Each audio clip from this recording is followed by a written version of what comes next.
Hello friends, welcome to my YouTube channel. आज हम शुरू करेंगे चैप्टर 3 प्लेइंग विथ नंबर्स। तो पहला जो टॉपिक है इसके अंदर जो समझना है वो है फैक्टर्स एंड मल्टीपल्स। क्या होते हैं फैक्टर्स एंड मल्टीपल्स, एक एग्जांपल से समझिए। मैंने एक नंबर लिया 10। अब 10 किस किस के टेबल में आता है। 10 देखिए, 10 बना है मिलके 2 × 5 से, 2 5 10 होता है। तो 10 को हम देखेंगे कि 10 किस किस के टेबल में आता है। अब 10 1 के टेबल में तो आएगा ही, 1 के टेबल में हर नंबर आता है। 2 के टेबल में भी आता है ये, 2 5 10। 5 के टेबल में भी आता है, 5 2 10। और 10 खुद 10 के टेबल में भी आता है, 10 1 10। तो 1 2 5 और ये 10, ये फैक्टर्स हो गए हैं 10 के। तो ये तो होते हैं फैक्टर्स। फैक्टर्स का सिंपली मतलब ये होता है कि फैक्टर्स वो नंबर होते हैं जिनके टेबल में वो नंबर आता है जो आपको दिया होता है। अब आते हैं मल्टीपल्स क्या होते हैं। मल्टीपल्स वर्ड बना है मल्टीपल से, यानी कि मल्टीप्लाई से, और मल्टीप्लाई किया जाता है। मल्टीप्लाई का मतलब होता है टेबल में ही तो हम मल्टीप्लाई करते हैं। तो 10 के टेबल में कौन कौन नंबर्स आएंगे, वो 10 के मल्टीपल्स होंगे। जैसे कि 10 के टेबल में 10 1 10 आएगा, 10 2 20 आएगा, 10 3 30 आएगा, और ये अनलिमिटेड है। जैसे जैसे आप 10 को किसी नंबर से मल्टीप्लाई करते चले जाओगे तो उसका वो मल्टीपल ही आएगा। जैसे कि मैं अगर 10 को 11 से मल्टीप्लाई कर देता हूँ तो ये 110 होगा। तो 110 भी एक मल्टीपल है 10 का। या 10 को मैं अगर 50 से मल्टीप्लाई कर देता हूँ तो ये आ जाएगा 500। तो 500 भी एक मल्टीपल है 10 का। यानी मल्टीपल का सिंपली मतलब होता है, मल्टीपल वो नंबर होता है जो उसके टेबल में आता है। जैसे 10 के टेबल में ये नंबर्स आते हैं।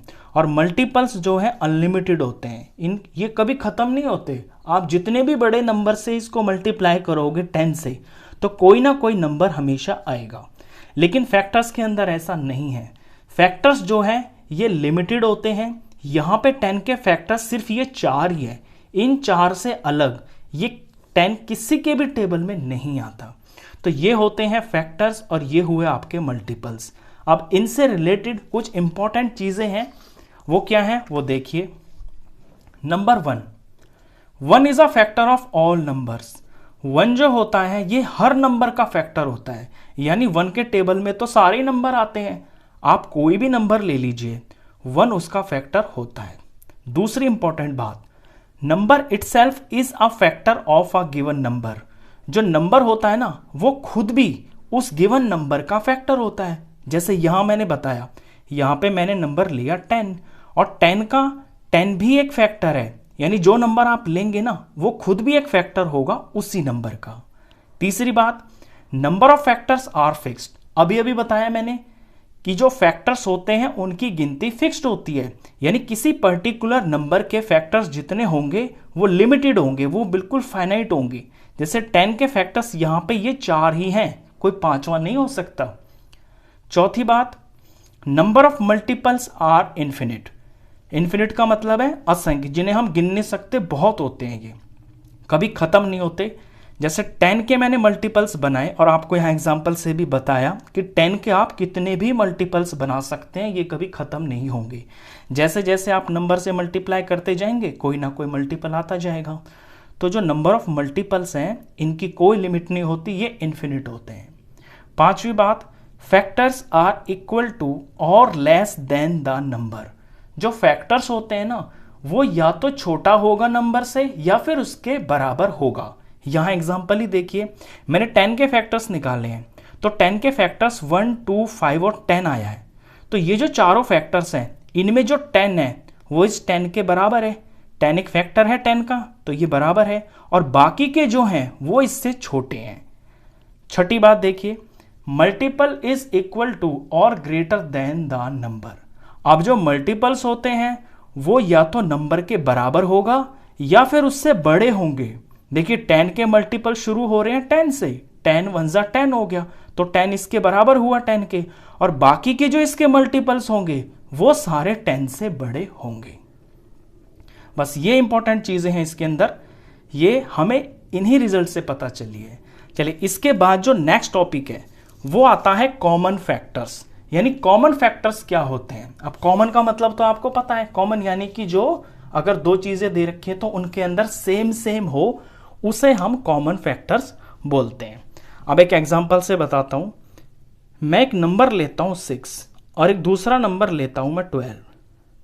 अब मुझे 6 के फैक्टर्स निकालने हैं, तो 6 किस किस के टेबल में आएगा। देखिए 1 तो होता ही है सबका फैक्टर, 1 के टेबल में 6 आएगा, 1 6 6 और 2 3 6 2 के टेबल में आता है, 3 के टेबल में 6 आता है और फिर 4 के नहीं आता, 5 के नहीं आता, फिर 6 के टेबल में 6 आता है। तो 1 2 3 6 ये इसके फैक्टर्स हो गए हैं। अब मैं 12 को देखता हूं। 12 के फैक्टर्स 1 भी होगा, 2 भी होगा, 2 6 12, 3 भी होगा, 3 4 12, 4 भी होगा, 4 3 12 और 6 भी होगा, 6 2 12 और 12 खुद भी होगा, 12 1 12। तो ये तो हुए हैं 6 के फैक्टर्स, ये हुए हैं 12 के फैक्टर्स। अब हमें इनमें निकालना है कॉमन फैक्टर। कॉमन फैक्टर्स का मतलब है जो इन दोनों नंबरों के फैक्टर हैं। अब दोनों में क्या कॉमन है, 1 कॉमन है, तो 1 एक कॉमन फैक्टर हो गया। 1 हमेशा आएगा, 1 से अलग यहां पे 2 है, तो 2 भी एक कॉमन फैक्टर है 6 का और 12 का। 3 भी है, तो 3 भी एक कॉमन फैक्टर हुआ 6 और 12 का। तो ये होते हैं कॉमन फैक्टर्स। इसके बाद जो नेक्स्ट टॉपिक है वो है कॉमन मल्टीपल्स। कॉमन मल्टीपल्स को भी एक एग्जांपल से समझिए। जैसे मैं नंबर लेता हूं 3, अब मैं यहां 3 के मल्टीपल्स लिखूंगा, यानी 3 का टेबल ही लिखूंगा सीधा सीधा। 3 1 3, 3 2 6, 3 3 9, 3 4 12, 3 5 15, 3 6 18, 3 7 21, 3 8 24 एंड सो ऑन। ये खत्म ही नहीं होंगे, मैं टेबल कहीं तक भी लिख सकता हूं। अब मैं 4 के मल्टीपल्स लिखता हूं, तो 4 1 4, 4 2 8, 4 3 12, 4 4 16, 4 5 20, 4 6 24, 4 7 28 एंड सो ऑन। ये कभी खत्म नहीं होंगे। अब इनमें कॉमन मल्टीपल्स वो होंगे जो 3 और 4 इन दोनों के टेबल में आ रहे होंगे। अब आप ही देखिए इन दोनों लाइनों में कौन कौन नंबर है। देखिए सबसे पहले आ रहा है 12, तो 12 एक कॉमन मल्टीपल हो गया, ये कॉमन मल्टीपल्स। तो 12 हो गया एक कॉमन मल्टीपल। 12 से आगे मैं बढ़ता हूं तो यहां 24 आ रहा है, यहां भी 24 आ रहा है, तो 24 भी एक इसका कॉमन मल्टीपल हो गया है। अगर इन दोनों टेबल्स को मैं आगे बढ़ाऊंगा तो आगे भी कोई नंबर आएगा जो बिल्कुल कॉमन होगा, सेम सेम होगा। तो टेबल क्योंकि कभी खत्म नहीं होता, तो कॉमन मल्टीपल्स भी बहुत सारे हो सकते हैं जैसे जैसे हम आगे बढ़ेंगे। तो इन्हें बोलते हैं हम कॉमन मल्टीपल्स। नेक्स्ट टॉपिक जो इसके अंदर आता है वो है prime numbers and composite numbers. अब प्राइम नंबर्स को समझिए, प्राइम नंबर क्या होते हैं।